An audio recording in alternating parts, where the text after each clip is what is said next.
Hello' guys, যথেষ্ট ভাল খবৰ। দুটা বিভাগৰ ফালৰ পৰা চাকৰি ওলাইছে।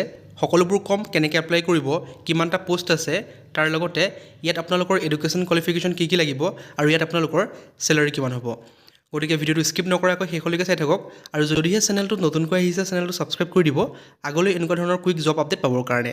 গতিকে আহক আমি ভিডিঅ'টো আৰম্ভ কৰোঁ। ফাৰ্ষ্ট পোষ্টকেইটা আহিছে ষ্টেট চাইল্ড প্ৰটেকশ্যন ছ'চাইটি আছামৰ ফালৰ পৰা। দেখা পাইছে ৰাজ্য শিশু সুৰক্ষা সমাজ অসমৰ ফালৰ পৰা পোষ্টকেইটা আহিছে। যদিহে আপোনালোকে এই এডভাৰটাইজমেণ্টটো ভালদৰে চাব বিচাৰে তেনেহ'লে ডেছক্ৰিপশ্যন বক্সত টেলিগ্ৰাম চেনেল আৰু হোৱাটছআপ চেনেলৰ লিংক থাকিব, তাত ক্লিক কৰি জইন হৈ ল'ব। তাতে আপোনালোকে সকলোবোৰ PDF পাই যাব আৰু ভালদৰে আপোনালোকে চাব পাৰিব ডাউনলোড কৰি। আৰু ইয়াত আপোনালোকৰ পষ্টিং হ'ব, দেখা পাইছে CWC অৰ্থাৎ চাইল্ড ৱেলফেয়াৰ কমিটিজ আৰু আপোনালোকৰ জুভেনাইল জাষ্টিচ বৰ্ডৰ ফালৰ পৰা পদকেইটা মুকলি হৈছে। দেখা পাইছে ইয়াত আপোনালোকৰ ডিষ্ট্ৰিক্ট ৱাইজ সকলোবোৰ মেনশ্যন কৰা আছে যে ক'ত কিমানটা পোষ্ট খালী হৈছে চাব পাৰে আপোনালোকে। বাক্সা, বৰপেটা, বিশ্বনাথ, বঙাইগাঁও তেনেকৈ পেলাই সকলোবোৰ ডিষ্ট্ৰিক্টৰ নাম ইয়াত মেনশ্যন কৰিছে।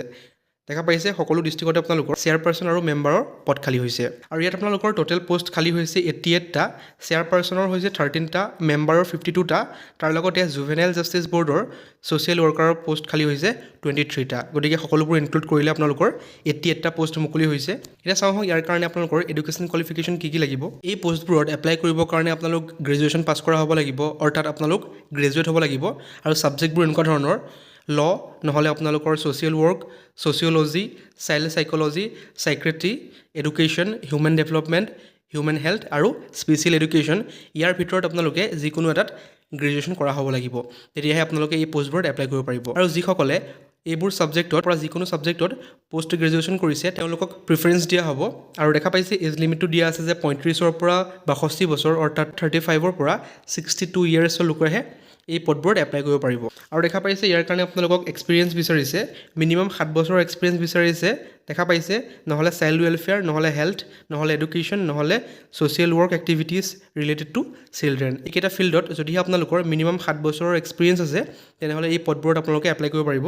আৰু দেখা পাইছে 10 নম্বৰ পইণ্টত মেনশ্যন কৰিছে willing and eligible applicant may submit their application by 10 July. গতিকে মই কৈছোঁ আপোনালোকক যে লাষ্ট ডেট হৈছে 10 জুলাই। আপোনালোকে 10 জুলাইলৈকে এই পোষ্টবোৰত এপ্লাই কৰিব পাৰিব during office hours in the office of district child protection officer of the district concerned. গতিকে আপোনালোক যি ডিষ্ট্ৰিক্টৰ পৰা বিলং কৰে সেই ডিষ্ট্ৰিক্টতহে আপোনালোকে এপ্লাই কৰিব পাৰিব। যদিহে আপোনালোকে যি ডিষ্ট্ৰিক্টৰ পৰা বিলং কৰে সেই ডিষ্ট্ৰিক্টত পদবোৰ খালী আছে তেনেহ'লেহে আপোনালোকে সেই নিৰ্দিষ্ট পদবোৰত এপ্লাই কৰিব পাৰিব। আপোনালোক যদিহে বেলেগ ডিষ্ট্ৰিক্টৰ হয় তেনেহ'লে বেলেগ ডিষ্ট্ৰিক্টত আপোনালোকে এপ্লাই কৰিব নোৱাৰিব।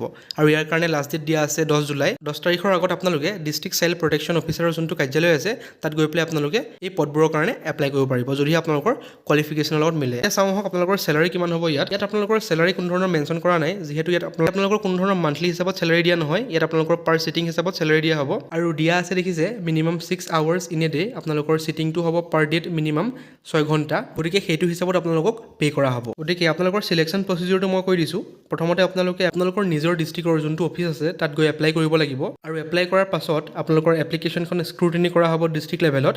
তাৰপাছত আপোনালোকৰ ভাইভা বা এটা ইণ্টাৰভিউ কণ্ডাক্ট কৰা হ'ব বা ষ্টেট লেভেল চিলেকশ্যন কমিটিৰ দ্বাৰা। তাৰপাছত এটা পুলিচ ভেৰিফিকেশ্যন কৰা হ'ব আৰু তাৰ পাছতে আপোনালোকক যদিহে একো প্ৰব্লেম নাথাকে এপইণ্ট কৰা হ'ব। গতিকে আপোনালোকৰ চিলেকশ্যন প্ৰচিডিউৰটো এনেকুৱা ধৰণৰ হ'ব। গতিকে যদিহে আপোনালোকৰ কোৱালিফিকেশ্যনৰ লগত মিলে তেনেহ'লে 10 জুলাইৰ আগত আপোনালোকৰ নিজৰ ডিষ্ট্ৰিক্টৰ অফিচত গৈ পেলাই এই পোষ্টবোৰৰ কাৰণে এপ্লাই কৰিব পাৰে। এতিয়া চাওঁ আহক নেক্সট পোষ্টটো ক'ৰ পৰা আহিছে আৰু তাত কেনেকৈ এপ্লাই কৰিব। আপোনালোকৰ নেক্সট পোষ্টকেইটা আহিছে GNRC মেডিশ্বপৰ ফালৰ পৰা। দেখা পাইছে 5 ৰেজিষ্টাৰ্ড ফাৰ্মাচিষ্টৰ পোষ্ট হয়। আৰু আপোনালোকৰ ষ্ট'ৰকেইটা আছে জেংৰাইমুখ, মাজুলী এণ্ড গুৱাহাটী। গতিকে জেংৰাইমুখ মাজুলীত আছে, তাৰ লগতে গুৱাহাটীত আছে আপোনালোকৰ মেডিশ্বপৰ পোষ্টকেইটা। নেম অফ দ্য পোষ্ট মই কৈছোঁৱে ৰেজিষ্টাৰ্ড ফাৰ্মাচিষ্টৰ পোষ্ট হয়। নাম্বাৰ অফ পোষ্ট 5টা আছে আৰু লোকেশ্যনকেইটা জেংৰাইমুখ মাজুলী, তাৰ লগতে আপোনালোকৰ গুৱাহাটীত আছে পোষ্টকেইটা। ৰেমুনাৰেশ্যন দিয়া আছে আপ টু 17,000 অৰ্থাৎ আপোনালোকৰ দৰমহা 17,000 টকালৈকে হ'ব। এজ লিমিট দিয়া আছে 30 বছৰলৈকে।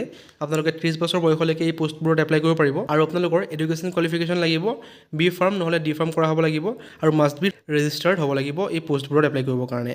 D ফাৰ্ম বা B ফাৰ্ম কৰা হ'ব লাগিব, তাৰ লগতে আপোনালোকৰ ফাৰ্মাচিষ্টৰ লাইচেঞ্চ থাকিব লাগিব, তেতিয়াহে আপোনালোকে এই পোষ্টবোৰত এপ্লাই কৰিব পাৰিব। দেখা পাইছে ৰেছপনচিবিলিটি কি দিয়া আছে। Should have registration available for licensing. তাৰ লগতে assist other pharmacist and assistant in the store with the dispensing and billing of medicines, health supplements, surgical goods, orthopaedic belts and other OTC। গতিকে ফাৰ্মাচীত যি কাম হয় আপোনালোকক সেইবোৰ আপোনালোকৰ ৰেছপনচিবিলিটি থাকিব আৰু বাকী এছিষ্টেণ্টবোৰক গাইড কৰা, তাৰ লগতে বিলিং হওক বা মেডিচিনবোৰ চোৱা চিতা কৰা হওক সকলো আপোনালোকৰ ডিউটি থাকিব। বাকী জব ৰেছপনচিবিলিটিছখিনি আপোনালোকে ভালদৰে চাই ল'ব। মোৰ ডেছক্ৰিপশ্যনত আপোনালোকে এটা লিংক পাব, টেলিগ্ৰাম আৰু হোৱাটছআপ চেনেলৰ লিংক হয়, তাত আপোনালোকে জইন কৰি ল'ব।